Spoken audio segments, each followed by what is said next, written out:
Baik bunda-bunda, kita mulai acara kegiatan hari ini ya.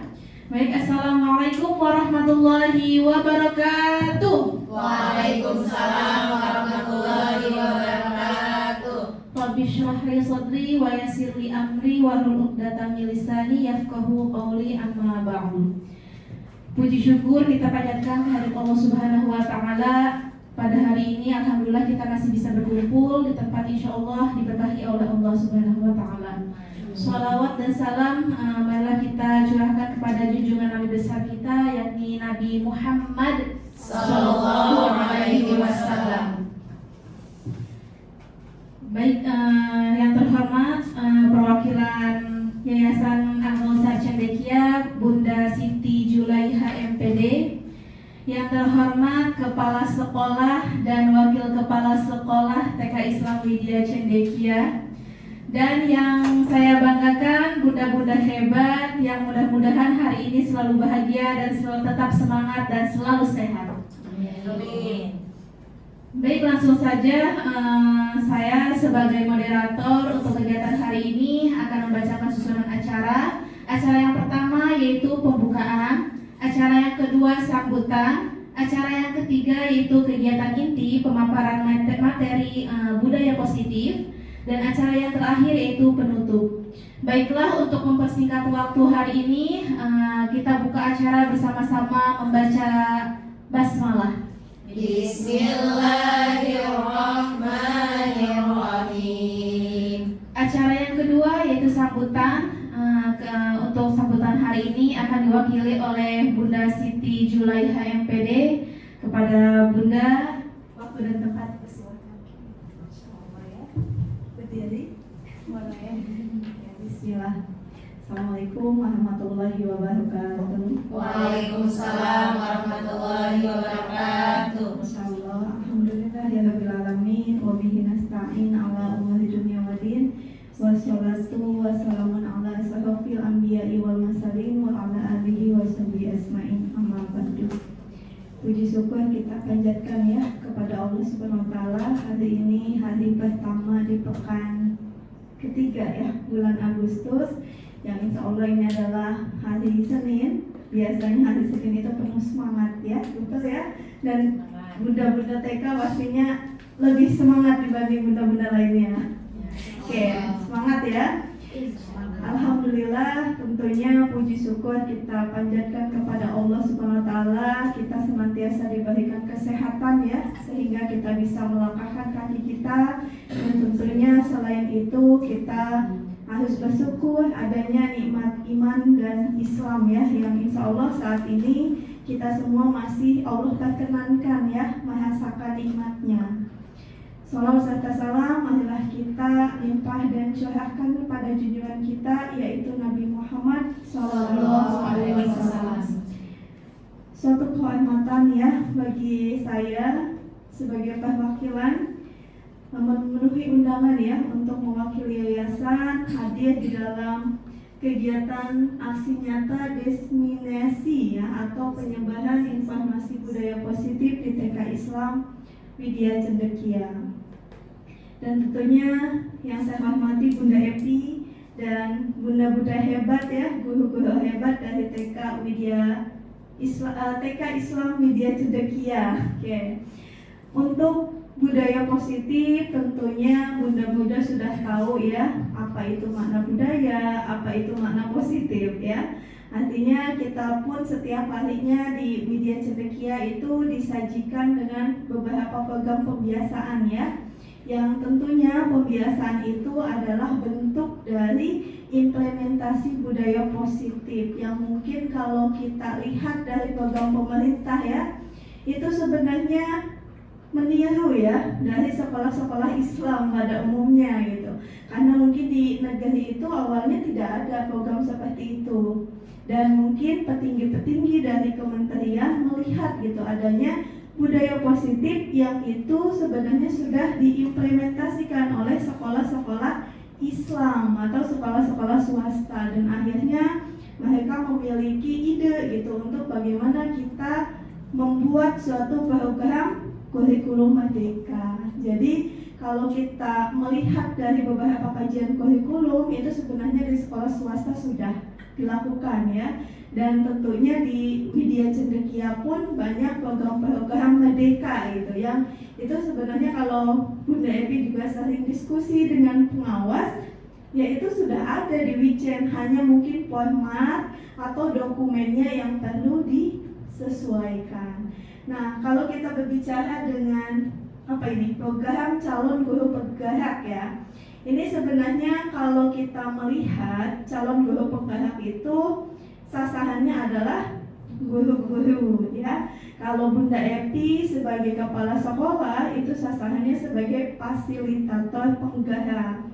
Tapi ini Masya Allah diinisiasi oleh Bunda Epi sebagai kepala sekolah untuk mengawali program calon guru penggerak, dan tentunya ya yayasan mengharapkan nanti guru-guru semua di sini insya Allah mengikuti jejak Bunda Epi untuk mengikuti program calon guru penggerak, sehingga nanti kedepannya kita bisa membentuk sekolah TK dengan metode sentra yang jadi panutan di Kota Serang dengan program gurunya sebagai guru penggerak semuanya. Masya Allah ya.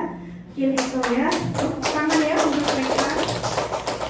Karena kalau kita melihat ya, TK Islam Widya Cendekia ini juga sebagai salah satu TK pelopor perubahan di Kota Serang. Bagaimana program-programnya yang mungkin dinas itu sering tuh minta, padahal ini kan sekolah swasta, tapi terkadang untuk laporan ke dinasan banyak yang ditunjuknya TK gitu, TK Islam Widya Cendekia. Salah satunya ya Wijen ini gitu, dan itu tentunya menjadi bentuk motivasi dari kita agar ternyata dinas ini percaya kepada Wijen gitu untuk bisa menjadikan pelopor perubahan di Kota Serang.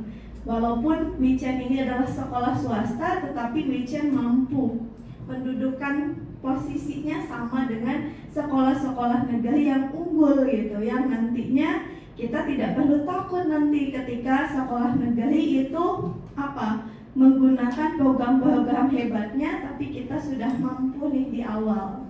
Mungkin ya untuk sambutannya saya mengucapkan terima kasih kepada Bunda Epi ya yang sudah mengawali program calon guru penggerak.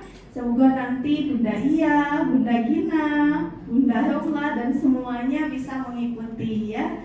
Ini adalah nanti peningkatan mutu pendidikan di TK khususnya. Oke, mungkin cukup dari saya. Nanti bisa dilanjut ya untuk rangkaian tadi yang sudah dibacakan oleh Bunda Norma.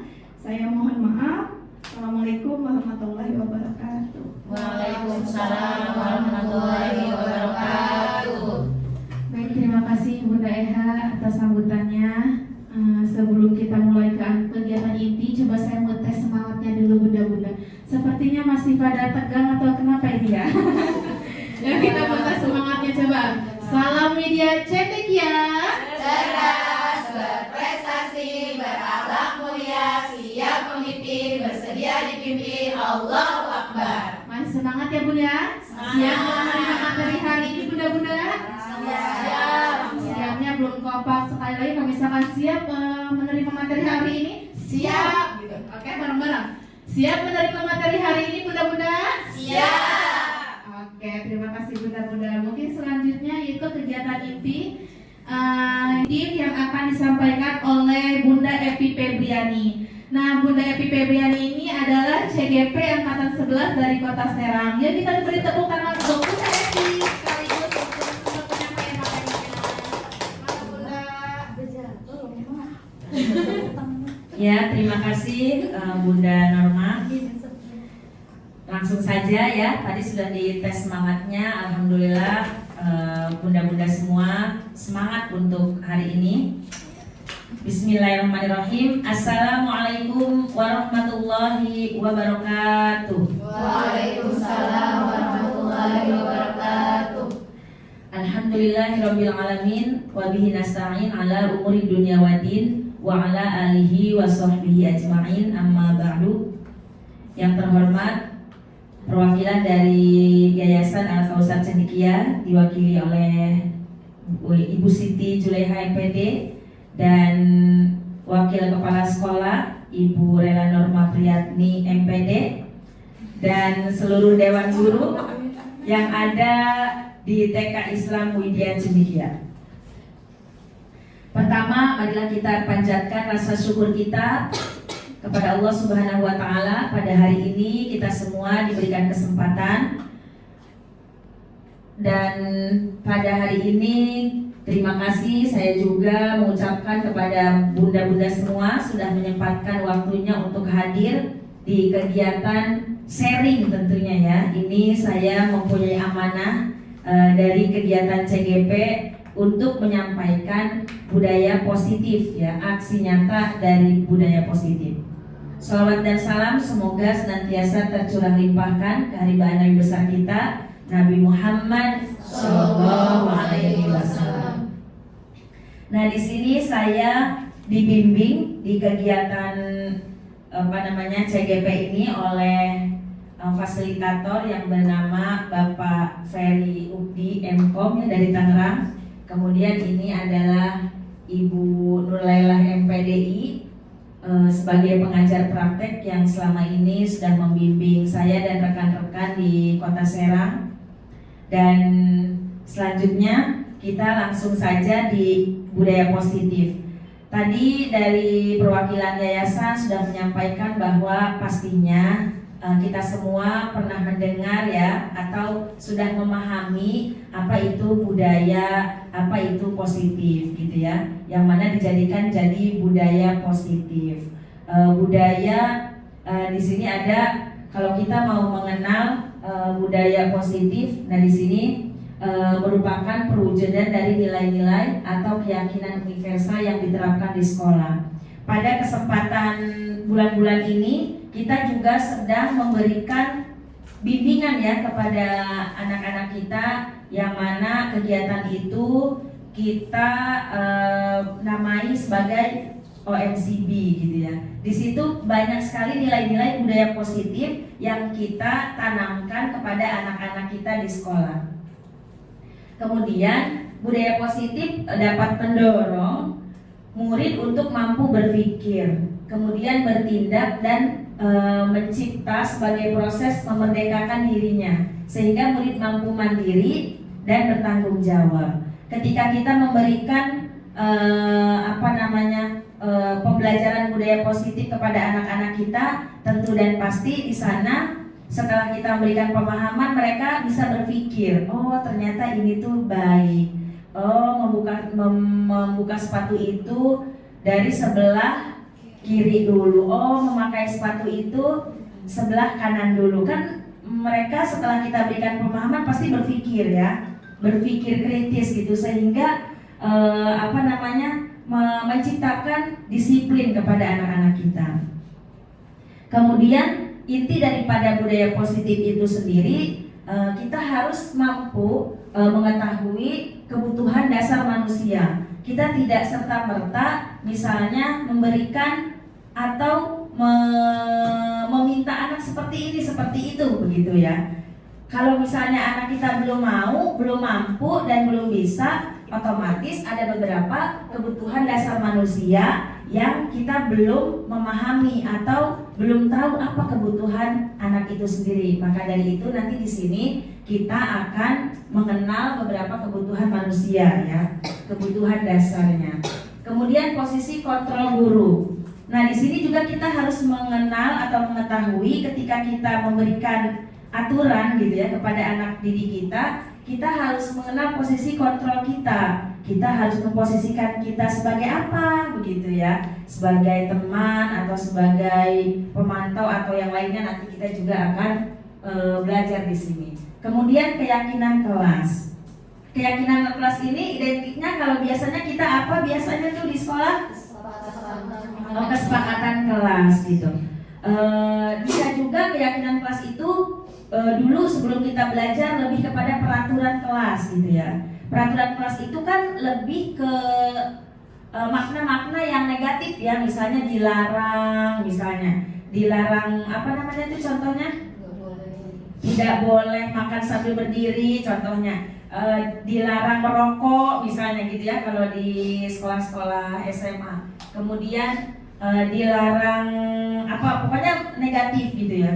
Nah, keyakinan kelas ini atau kesepakatan kelas ya, ini lebih kepada kata-kata yang positifnya aja. Misalnya dilarang lari, nah kita ganti dengan berjalan pelan misalnya, atau berjalan hati-hati. Jadi kata-kata positif yang muncul, tidak ada kata larangan atau kata-kata negatif, tidak boleh misalnya, atau dilarang atau lain sebagainya. Kemudian di sini juga ada segitiga restitusi. Nah, segitiga restitusi itu ada 3, nanti akan kita pelajari di sini bagaimana cara menangani anak gitu ya. Jadi kita tuh biasanya kalau menangani anak itu karena kita tidak mau capek juga, ketika ada anak yang nangis pengen sesuatu, ya udah kita beri gitu langsung, biar diem gitu kan, intinya biar diem. Tapi ada beberapa tahapan begitu agar anak juga dengan sadar sendiri, dengan menyadari kesalahan yang dia lakukan sehingga dia bisa atau mampu memecahkan masalahnya gitu ya. Nah, kemudian budaya positif juga, disiplin positif. Nah, adalah pembiasaan hal baik, seperti saat ini kita membiasakan anak-anak kita untuk berkarakter baik gitu ya. Kemudian mencakup sikap atau perilaku maupun tutur kata oleh seluruh warga sekolah. Berarti tidak hanya siswa saja, kita sebagai seorang pendidik, OB, security, tata usaha, staf dan lainnya harus memberikan bagaimana tutur kata yang baik, harus memberikan contoh kepada warga sekolah yang lainnya. Tidak hanya serta-merta kita memberikan informasi kepada anak, ya udah anak aja yang baik gitu. Kan sudah saya berikan gitu. Tidak seperti itu. Kemudian terutama bagi murid agar dapat berkembang menjadi pribadi yang berkarakter, mandiri dan bertanggung jawab. Nah, itu untuk disiplin positif. Tapi tidak hanya untuk murid, untuk kita semua juga ya. Sebagai pendidik, tujuan kita adalah menciptakan peserta didik yang memiliki disiplin diri, sehingga mereka berperilaku mengacu kepada nilai-nilai kebajikan dan memiliki motivasi dalam diri menuju perubahan perilaku ke arah yang lebih baik. Kita punya siswa misalnya perilakunya kurang baik, otomatis kita sebagai seorang pendidik ingin ya, bagaimana caranya ya supaya anak itu menjadi lebih baik. Kan kita kalau anak itu berhasil, pasti sebagai seorang pendidik ada rasa bangga, betul. Oh, alhamdulillah anak itu ternyata 2 pekan berjalan bersama saya, perubahannya sangat pesat sekali ya. Yang tadinya nangis terus, tapi sekarang alhamdulillah enggak gitu. Itulah salah satu kebanggaan buat seorang pendidik ketika kita bisa merubah pola perilaku anak didik kita yang tadinya negatif menjadi positif. Kemudian, nah kita yang pertama ya, yaitu kebutuhan dasar manusia. Pastinya kita memiliki kebutuhan ya sebagai manusia. Apa saja kebutuhan dasar manusia itu? Nah, tapi sebelum ke sana kita baca dulu yang di sini. Kebutuhan dasar manusia itu merupakan sesuatu yang kita lakukan untuk mendapatkan apa yang kita inginkan. Ya, Bunda Romlah butuh makan. Berarti Bunda Romlah harus mencari apa yang apa yang diinginkan. Kalau kita lapar berarti harus apa? Cari uang dulu misalnya. Dengan apa? Bekerja. Habis bekerja dapat uang, beli sesuatu, beli makanan gitu kan, dimakan. Itu kebutuhan dasar manusia, berarti kebutuhan makan gitu kan. Pasti ada proses gitu ya. Seluruh tindakan yang kita lakukan memiliki tujuan. Kita mengajar ke sini juga punya tujuan gitu ya. Tujuannya banyak gitu ya, niatnya banyak. Bu Bintan tujuannya ingin mendidik anak-anak supaya cerdas, misalnya gitu kan. Bunda Hilda, wah saya pengen membentuk karakter anak ini nih, begitu kan. Pasti punya tujuan, di lain dari hal tujuan lain ya. Tujuan kita sebagai seorang pendidik. Kemudian semua usaha yang kita lakukan demi untuk terpenuhinya kebutuhan dasar dasar kita ini, terutama kepada kita dulu begitu ya. Oh iya, saya punya kebutuhan ini, saya harus begini nih biar mendapatkannya gitu. Pasti ada proses gitu untuk kita mendapatkannya. Kemudian, nah ada beberapa kebutuhan dasar manusia. Ada 5. Yang satu, bertahan hidup. Oh, bertahan hidup. Apa aja nih? Kita berarti butuh makanan, butuh pakaian, butuh apa lagi? Tempat tinggal. Kemudian keamanan. Terus kesehatan. Untuk bertahan hidup saja kita harus memenuhi yang ini gitu ya. Kalau kita sakit, kita diam aja, tidak pergi ke dokter, tidak memeriksakan diri kita gitu, tidak berusaha, bagaimana kita bisa bertahan hidup gitu kan? Atau Bunda Iya lapar, diam aja, nggak mau bergerak, pokoknya pengennya makanannya ada di sini, tidak mau berproses gitu ya. Mana bisa bertahan hidup gitu kan? Kita harus memenuhi kebutuhan dasar manusia agar kita bisa bertahan hidup. Apapun yang kita lakukan, ya intinya untuk memenuhi bertahan hidup kita gitu ya, tujuannya ya. Tapi kita lakukan dengan hal-hal yang positif tentunya. Kemudian ada lagi kasih sayang dan rasa diterima. Nah, rasa diterima. Kemudian apa? Kita pengen diapain? Dipedulikan. Kemudian berbagi, bekerja sama, terus dan jadi bagian dalam kelompok. di sini misalnya Bu Guru, ada Bu Guru di sini. Misalnya kita Bu Guru ya. Oh, Bunda Iya diasingkan misalnya, tidak diajak dalam suatu kelompok guru-guru yang ada di TK Wijen. Nah, berarti kasih sayang dan rasa diterimanya tidak ada. Pasti ini akan lari kemana-mana kalau tidak diberikan kasih sayang, kalau tidak diterima di kelompok kita. Apa nih? Nanti akan berawal dari sini, itu akan kemana-mana melebar gitu kan. Nanti ada pembahasannya. Nah, kemudian kalau kita dipedulikan, kita masuk dalam kelompok itu, berarti kasih sayang kita terpenuhi dan rasa diterima kita dipenuhi. Atau di dalam rumah tangga, Bunda Nisa misalnya ya, sudah mendapatkan kepedulian dari suaminya, berarti Bu Nisa mendapatkan kasih sayang. Coba kalau Bunda Nisa tidak dipedulikan oleh suaminya, ini kurang. Nanti itu akan lari kemana-mana, bisa lari ke sini, bisa lari ke sini. Kesininya apa? Bu Nisa ngambek, tidak mau makan, jadi tidak bertahan hidup. Akhirnya Bu Nisa sakit, gitu kan? Gitu. Pokoknya lari kemana-mana. Coba kalau kebutuhan dasar manusia kita itu terpenuhi semuanya, itu akan lebih baik gitu. Nanti kita sangkut pautkan dengan anak ya. Ini ke kita dulu. Kemudian penguasaan. Nah, penguasaan ini ternyata adalah salah satu kebutuhan dasar manusia. Nah, Bunda Romlah punya apa? Punya harga diri. Ya. Kalau Bunda Romlah, saya mah biasa aja, harga diri saya mah biarin aja. Berarti ininya lemah. Kita sebagai manusia kita harus mempunyai harga diri, ya kan? Nah, kemudian keinginan untuk dianggap.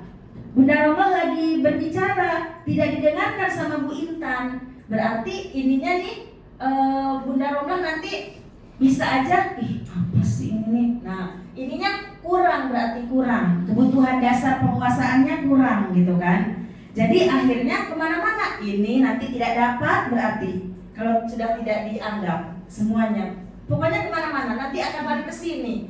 Oh, kalau sudah ke sini Bunda Romlah akan melamun sehingga tidak mau makan. Gitu. Akhirnya Bunda Romlah sakit, gitu kan? Kayak gitu. Jadi kemana-mana. Kemudian memimpin. Nah, kita kan walaupun kita belum jadi pemimpin yang kayak dewan-dewan misalnya, kita menjadi pemimpin untuk diri kita sendiri, gitu ya. Kalau kita aja tidak bisa memimpin diri kita sendiri, misalnya contoh, oh iya, hari ini saya waktunya makan, tapi nanti aja dulu lagi males nih nanggung. Itu sama, memimpin diri kita sendiri, karena yang kita pimpin itu banyak. Mulai dari atas sampai bawah, kebutuhan dasar manusia kita gitu kan harus terpenuhi. Kemudian apa lagi nih? Berprestasi. itu sama larinya kepada penguasaan. Kalau misalnya kita, oke, selanjutnya yaitu ada kebebasan. Ada kebebasan. Di dalam kebebasan itu ada mandiri, memiliki pilihan, mencoba hal baru, dan mampu mengendalikan arah dirinya. Nah, ini larinya kepada kurikulum merdeka tentunya ya, kalau di dalam kurikulum. Kita sebagai manusia memiliki kebebasan. Coba Bunda Iya pengen menjadi guru TK, sedangkan suaminya tidak mengizinkan. Berarti Bunda Iya kebebasannya ya terenggut katanya, kata Bu Evi. Bagaimana perasaan Bunda Iya kalau digitukan? Jadi kayak lari kemana-mana ke kebutuhan dasar yang lainnya gitu ya. Lari nanti. Jadi berkaitan antara kebutuhan dasar manusia yang ada di sini gitu kan. Nah, misalnya ada anak-anak lagi belajar, lari keluar, itu adalah kebebasan. Berarti kita nanti bertanya sama mereka apa yang salah gitu kan, atau mereka tidak suka dengan yang kita berikan. Itu nanti ada penanganannya di segitiga restitusi gitu. Kemudian kesenangan, bermain, humor, antusias, tertawa. Misalnya bunda-bunda dulu tertawa nih, itu namanya kesenangan. Lagi senang banget ya tadi kan gitu ya. Lagi senang gitu. Tapi kita harus tahu situasi misalnya. Oh iya, kalau tertawanya terlalu kencang, dikecilin dikit. Tapi itu namanya kesenangan sebetulnya. Kalau misalkan ada orang yang sedang senang begitu, tidak kita mesti ya Allah ketawanya kencang banget, ya apa di WA aja gitu kan. Kalau kayak gitu nanti sedang senang-senangnya langsung diam gitu. Jadi iya, jadi kayak gitu. Kayak gitu ya. Jadi ada trik-triknya gitu ya. Oh, berarti udah benar memakai trik itu tetangga sebelah. Iya. Kemudian nah tadi dasar manusia ya. Kebutuhan dasar manusia itu ada 5 gitu ya. Kemudian ada lagi, kita harus mengenal posisi kontrol diri kita gitu sebagai apa gitu ya. Kita tuh sebagai apa ya? Nah, di sini ada penghukum, kemudian apa lagi? Teman, terus kemudian manajer. nanti kita bisa bisa mengintrospeksi diri kita ya. Kita selama ini posisi kontrol kita kepada anak-anak kita sebagai apa begitu ya. Sekarang kita buka sebagai penghukum. Coba kita lihat ya, sebagai penghukum itu ada kita gitu ya dengan nada suara tinggi. Bahasa tubuhnya melotot. Bisa jadi jarinya nunjuk-nunjuk gitu kan. Kalau kita sih, kita mah belum pernah ya seperti itu. Kata-katanya juga begini. Misalnya nih anak SD misalnya atau SMP atau TK lah ya. Terlambat lagi katanya gitu kan. Kapan sih mau datang tepat waktu? Ayo cepetan duduk. Dari tadi lari-lari aja misalnya begitu ya. Kemudian kita bisa menanyakan nih kepada diri kita nih ya, ketika kita menjadi posisi kontrol diri kita seperti itu. Kira-kira bagaimana perasaan murid kalau kita begitu kan, misalnya gitu ya. Tadi kata bunda guru juga diam tuh kan, lari-lari aja, ketendang akhirnya pecah kan tuh, pecah. Cepetan duduk, misalnya kayak gitu ya, contoh kayak gitu. Nah kemudian bisa jadi kalau menurut Bu Evi itu anak itu langsung diam, tapi dia dalam hatinya mendendam gitu ya. Awas ya. Nah itu.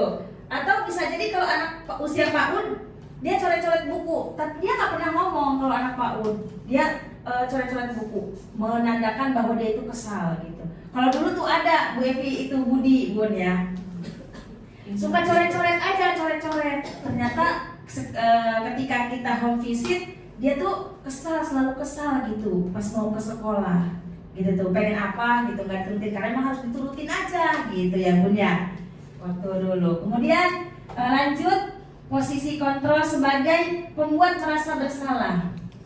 Nah kayaknya kita pernah deh seperti ini.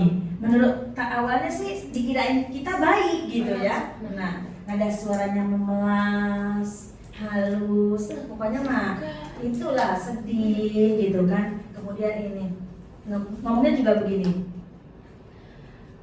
Susi misalnya, kamu ini bagaimana sih gitu kan, lebay-lebay gitu ya. Kamu sudah janji dengan ibu, tapi sekarang terlambat lagi. Kenapa sih kamu cuma sekali ngecewain ibu? Ini benar-benar kecewa tahu sama kamu, misalnya gitu kan.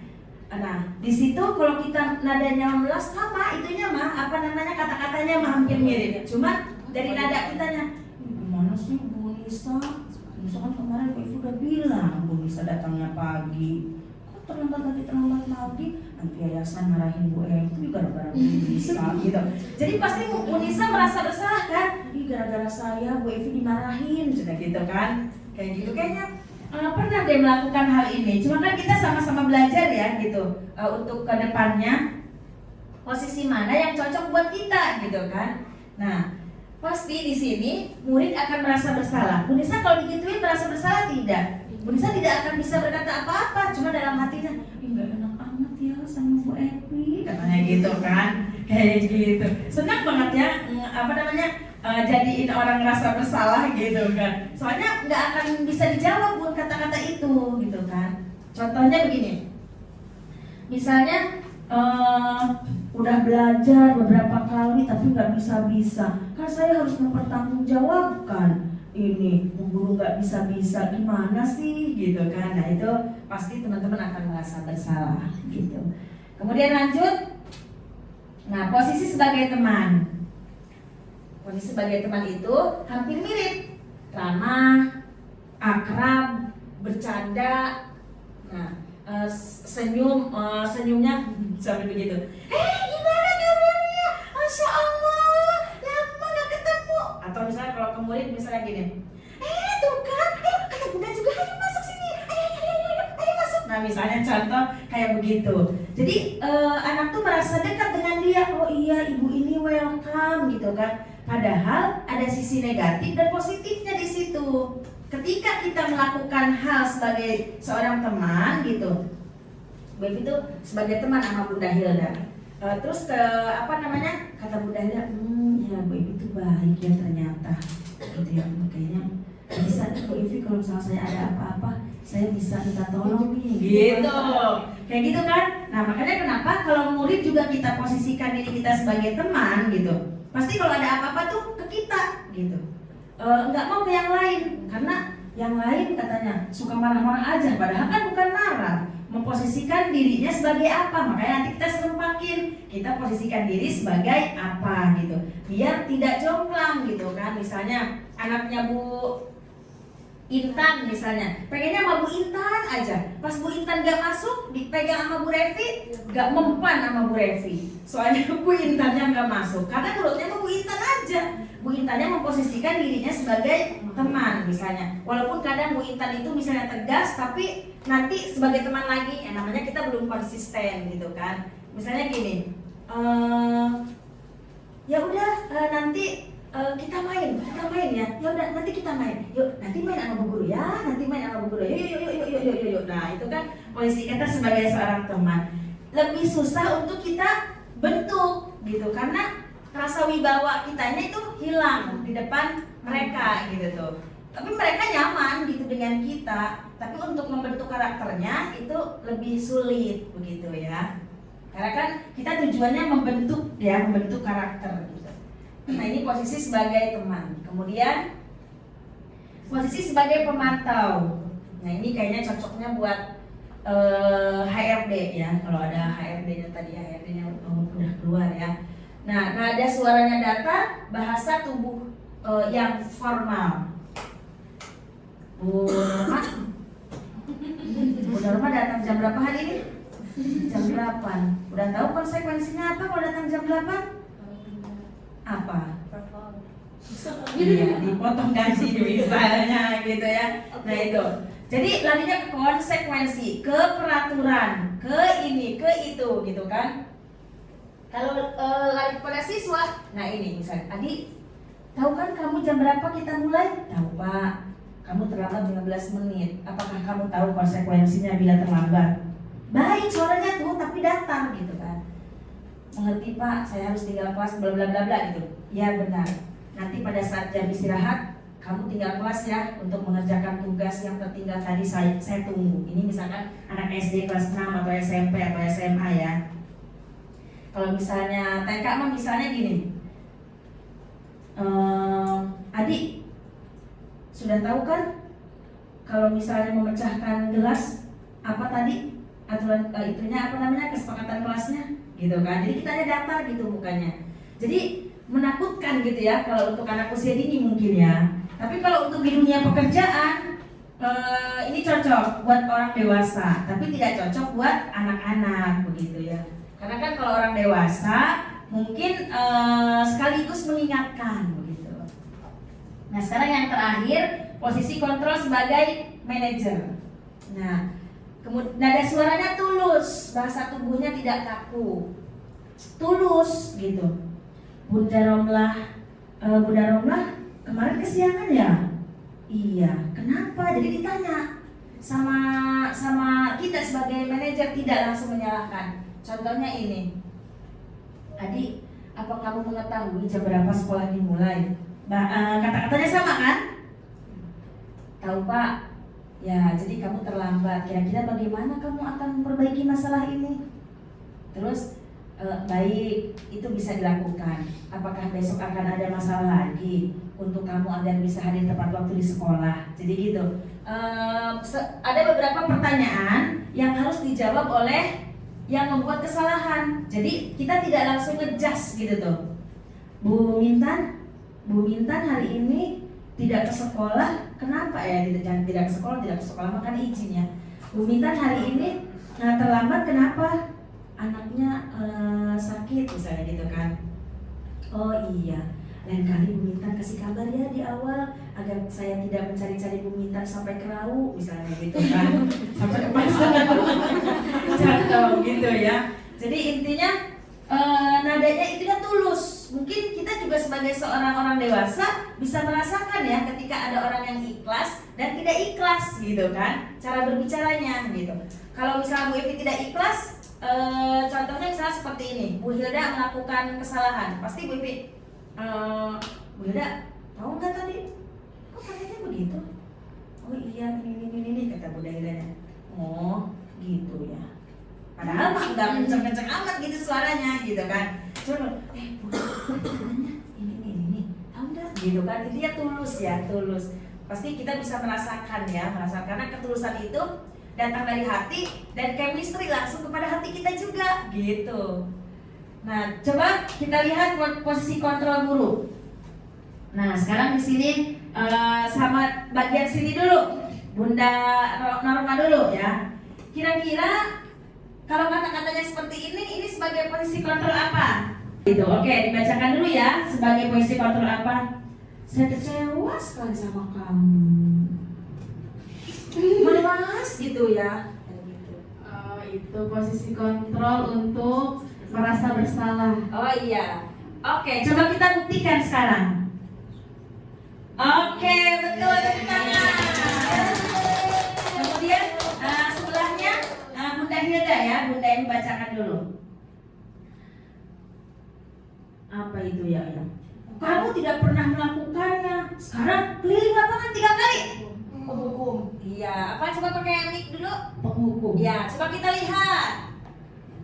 Iya betul. Sekarang yang sebelah sini, sebelah sana tadi perwakilan udah 2. Sekarang sebelah sini. Oh ya, dibacakan dulu ya. Kira-kira bagaimana kamu akan memperbaiki masalah ini? Manajer. Ya, coba kita lihat ya. Oke, betul. Selanjutnya. Nah, posisi kontrol apa ini? Sekarang Bunda Gina nanti. Ayolah, lakukan demi Bapak dan demi Bapak, demi Ibu. Teman. Coba kita buktikan. Oke. Ada lagi, Bu? Masih ada? Oh, masih ada. Kamu terlambat 15 menit. Apakah kamu sudah mengerti konsekuensinya? yang dilakukan jika kamu terlambat? Kira-kira posisi kontrol apa? Pemantau. Ya, coba kita buktikan pemantau katanya. Oke, betul. Nah, itu sudah kita lakukan. Nanti biar kita sepakati. Kita mau menjadi mau menjadi apa posisi kontrol kita ya. Tapi memang identiknya untuk memberikan kesadaran kepada anak-anak didik kita agar anak didik kita tidak merasa didoktrin dimarahin gitu kan. Nah itu posisi kontrol sebagai apa kira-kira menurut teman-teman? Yang ideal, yang bagus. Manajer. Ya, posisi kontrol sebagai manajer. Nanti posisi kontrol sebagai manajer ini ada caranya. Bagaimana untuk posisi kontrol ini? Nanti ada di segitiga restitusi itu. Praktek baiknya gitu ya. Nah selanjutnya sedikit lagi ya. Lanjut kepada keyakinan kelas. Nah, bunda-bunda, keyakinan kelas itu sering kita lakukan dalam kelas ya. Teman-teman, sebelum melakukan kegiatan sentra, siapa yang mau Ya, membuat kesepakatan. Kita membuat kesepakatan dulu di dalam kelas. Nah, kesepakatan itu, keyakinan kelas itu sama dengan kesepakatan, yaitu keyakinan kelas merupakan kesepakatan tuh ya, yang diyakini bersama guru dan murid dengan harapan dapat meningkatkan kedisiplinan murid.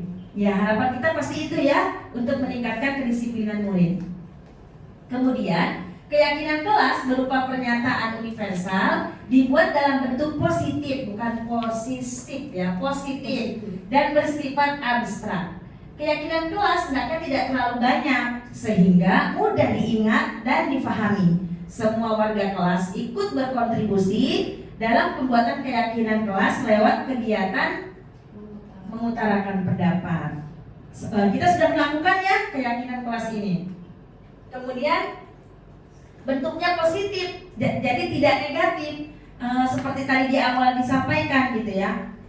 Tidak naik tangga, tidak mendahului teman misalnya. Nah itu kan negatif, ada kata tidaknya. Jadi diganti dengan kalimat positif. Kira-kira apa tuh? Kenapa? Oh, biasakan mengantri, bisa. Terus ada lagi kata-katanya? Bisa banyak ya kalimat positif yang kita munculkan.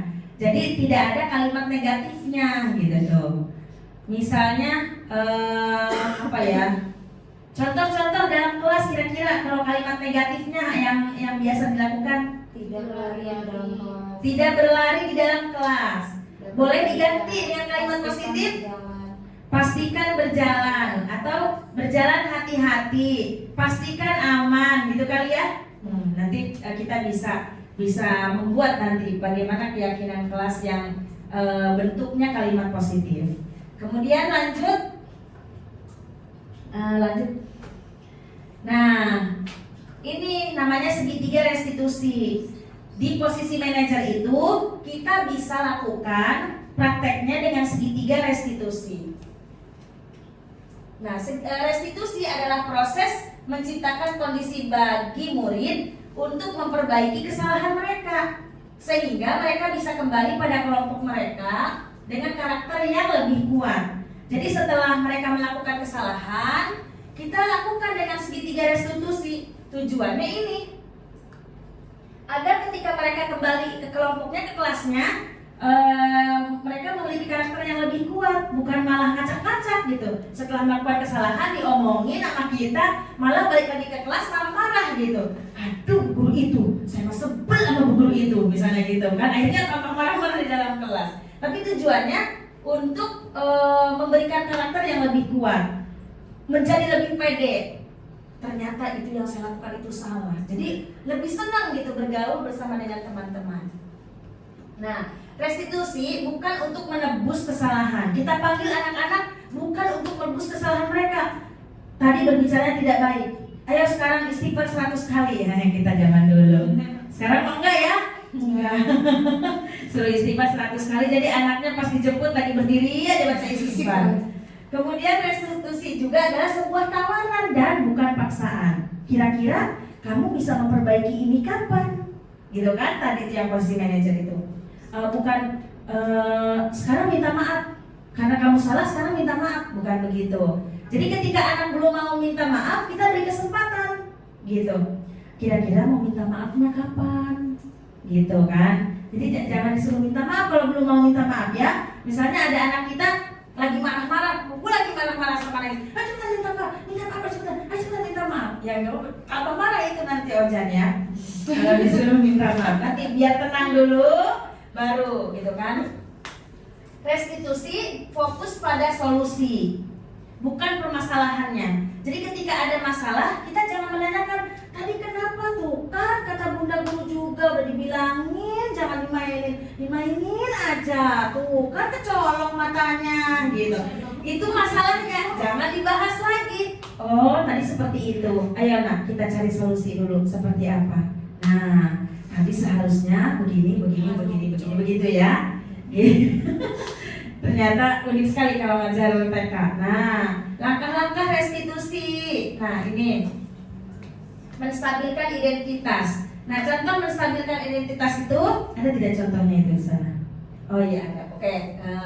Yang kedua, validasi tindakan yang salah. Kemudian menanyakan keyakinan. Nah, contoh menstabilkan identitas itu seperti ini. Berdasarkan prinsip membuat kesalahan adalah bagian dari proses pembelajaran. Misalnya Bunda Intan kesiangan, Bu Evi gak langsung menyalahkan Bunda Intan kesiangan. Tuh kan Bunda Intan kesiangan lagi, gitu kan? Nah, oh Bunda Intan, Bunda Evi juga pernah melakukan kesalahan, kesiangan waktu hari Jumat. Nah gitu. Maksudnya menggeser identitas gagal ke identitas sukses. Bunda Intan tuh udah merasa bersalah nih saya kesiangan. Aduh saya gak enak banget ya kesiangan. Udah gak enak dimarahin pula kan. Lebih baik saya balik lagi nih, gak bisa ngajar gitu kan. Kayak gitu. Nah Bunda Intan merasa gagal. Akhirnya datang misalnya Bu Evi menanyakan, Bu Intan kenapa? Gitu kan. Ya Bu kesiangan maaf ya. Oh iya tidak apa-apa, Bu Evi juga pernah melakukan kesalahan itu. Nah udah tuh. Itu udah di situ dulu ya. Itu namanya menstabilkan identitas. Jadi agar anak tidak merasa gagal. Jadi dia tuh, oh iya ternyata guru tidak menyalahkan aku, tapi ada ke bawahnya, misalnya kayak lempar-lempar mainan, atau misalnya anak Bunda Orma jerit-jerit gitu ya, sampai menging telinga gitu kan, contoh. Oh iya, Arifan teriak-teriak kenapa? Nyari mama. Oh Bunda Evi juga pernah teriak-teriak kayak begitu, tapi sini dulu, sini. Kalau nyari mama, cari aja dengan suara pelan atau tanyakan ke bu guru, misalnya gitu kan. Oh iya, tadinya kan kalau misalnya itu dimarahin Rifat itu kan, Rifat ini belum tadi teriak-teriak mulu, pusing tau gue lagi ngerjain tugas misalnya gitu kan. Kan itu pasti ya serem banget, takut gitu kali ya ngelihat. Nanti dia besoknya nggak ngeliat Bu Evi, malah bilang bu guru itu jahat misalnya, atau Bu Evi jahat gitu. Nah itu lanjut. Validasi tindakan yang salah. Nah setelah menstabilkan identitas, validasi tindakan yang salahnya, gitu kan? Tadi Bu Intan kan kesiangan ya. Nah berdasarkan prinsip setiap perilaku berupaya memenuhi suatu kebutuhan tertentu. Bu Intan pasti ada sesuatu kebutuhan yang dilewatkan. Makanya Bu Intan terlambat datang ke sekolah. Gitu, entah Bu Intan harus berantem dulu sama suaminya, gitu kan? Atau misalnya tadi nggak dibikinin sarapan sama mamahnya, misalnya kan kebutuhan apa? Kebutuhan hidup kan? Guru akan bergeser dari pemikiran stimulus respon menjadi proaktif, sehingga mengenali dan mengakui kebutuhan murid akan memperbaiki hubungan dengan murid. Nah, misalnya gini, validasi tindakan yang salahnya. Oh, Bunda Intan tadi kan udah ya. Bu Evi juga pernah melakukan hal seperti itu. Menurut Bu Intan, kira-kira kalau datang kesiangan terus baik tidak? Bukan kita, Bu Intan itu salah, Bu Intan kesiangan terus, gitu kan? Bu Evi kan dulu juga begitu. Kalau kita mau Bu Evi seperti itu, yuk kita sama-sama seperti itu. Biar teman-teman juga kan nggak kena mulu ya, gitu. Apalagi Bu Norma yang depanan kan, duduknya setiap hari di kantor, gitu. Nah jadi Bu Evi tanya, Bu Intan kira-kira itu baik tidak kalau kita kesiangan terus gitu? Oh tidak, kata Bu Intan. Jadi kita tidak menyalahkan Bu Intan. Nah kemudian setelah Bu Intan sudah bilang tidak, ada lagi bahwa ada 3 tahapan ya tadi ya. Menanyakan keyakinan. Murid akan diberi pertanyaan-pertanyaan bermakna untuk memunculkan motivasi secara intrinsik. Nah, Bu Intan akan Bu Evi berikan pertanyaan bermakna. Kira-kira Bu Intan tahu nggak jadwal masuk di TK itu jam berapa? Gitu kan? Kata Bu Intan, tahu. Jam berapa?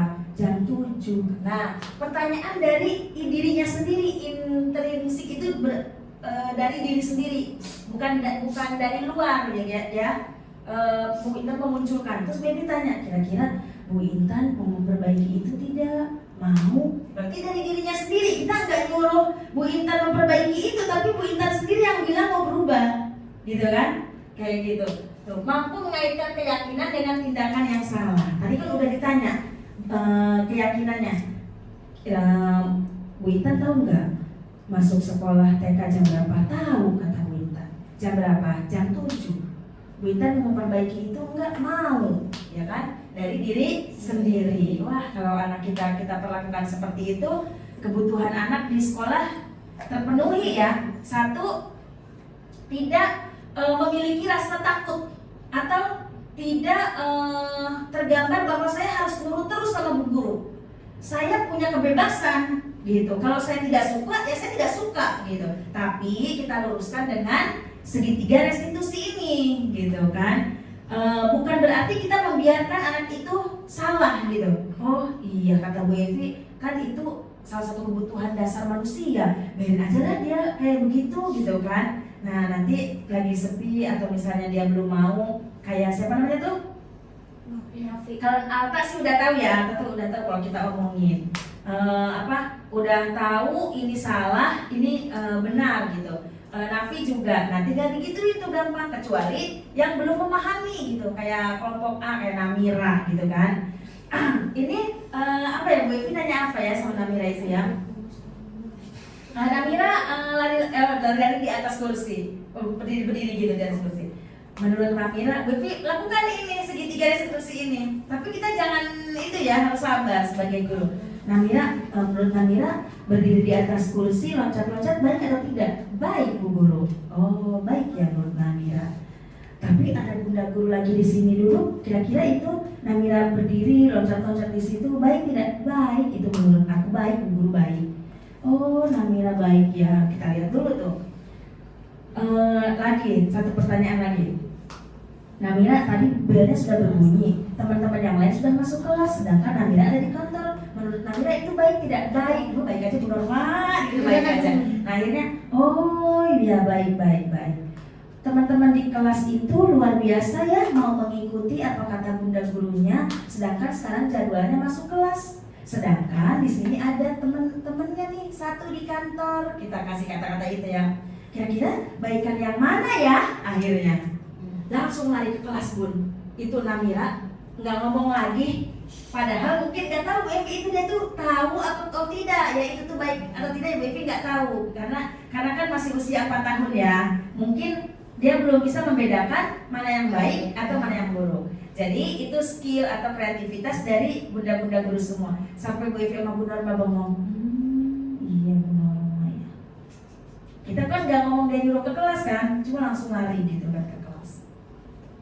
Kemudian selanjutnya, nah terus, oke, terima kasih teman-teman. Alhamdulillah untuk pemaparan atau sharing tentang budaya positif ini sudah terlaksana dengan baik. Mudah-mudahan nanti kita bisa mengimplementasikannya ini di sekolah kita sehingga anak-anak kita menjadi anak-anak yang cerdas, berprestasi dan beranak mulia dan tentunya bahagia. Anak-anak bahagia, pastinya gurunya juga harus bahagia. Mungkin itu saja yang dapat disampaikan. Terima kasih. Wassalamualaikum warahmatullahi wabarakatuh. Waalaikumsalam warahmatullahi wabarakatuh. Tepuk tangan sekali lagi bunda-bunda. Alhamdulillah materi kali ini luar biasa ya Bunda-bunda ya, perihal budaya positif. Saya teringat ada psikolog juga Bun yang mengatakan anak itu harus diberikan afirmasi positif. Jadi baik kita lagi misalkan bangun tidur atau mau tidur, berikan anak itu afirmasi positif. Kamu hebat nak, kamu cantik, kamu baik. Jadi beri dia anak itu kata-kata positif gitu tuh. Dengan memberikan kata-kata positif itu kita berharap anak pun menjadi positif seperti apa yang kita katakan gitu ya. Mungkin ada yang sesi tanya jawab atau bagaimana Bunda? Ya, boleh yang bertanya dua. Kita buka 2 pertanyaan. Setelah ini kita buka 2 pertanyaan untuk diskusi. Boleh ada yang mau bertanya Bunda-bunda? Perihal budaya positif di sekolah. Atau mungkin cukup karena sudah memahami semua, tinggal kita implementasinya. Oke, baik. Mungkin Bunda-bunda sudah paham ya Bu, dan alhamdulillah di sekolah kita pun sudah mulai dilakukan dan diterapkan ya yang budaya budaya positif ini dengan adanya OMCB, terus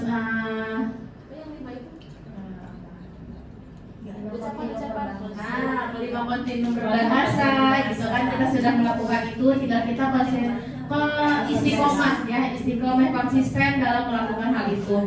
Mungkin kegiatan pemaparan materi sudah selesai dan kita lanjut ke kegiatan terakhir yaitu penutup.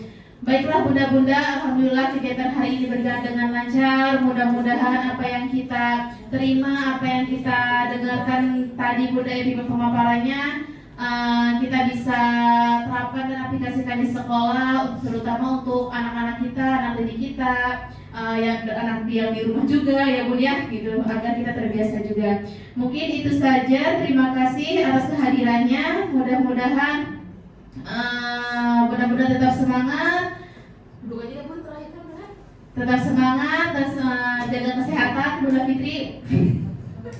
Jaga kesehatan karena hari-hari ini sedang ekstrim ya Bun, kesehatan itu emang lagi banyak banget penyakit-penyakit yang di luar, jadi kita tetap jaga kesehatan. Terima kasih. Wassalamualaikum warahmatullahi wabarakatuh. Dan dengan terbaik bersama-sama. Subhanakallahumma wa bihamdika asyhadu an la ilaha illa anta astaghfiruka wa atubu ilaik. Wassalamualaikum warahmatullahi wabarakatuh. Wassalamualaikum warahmatullahi wabarakatuh.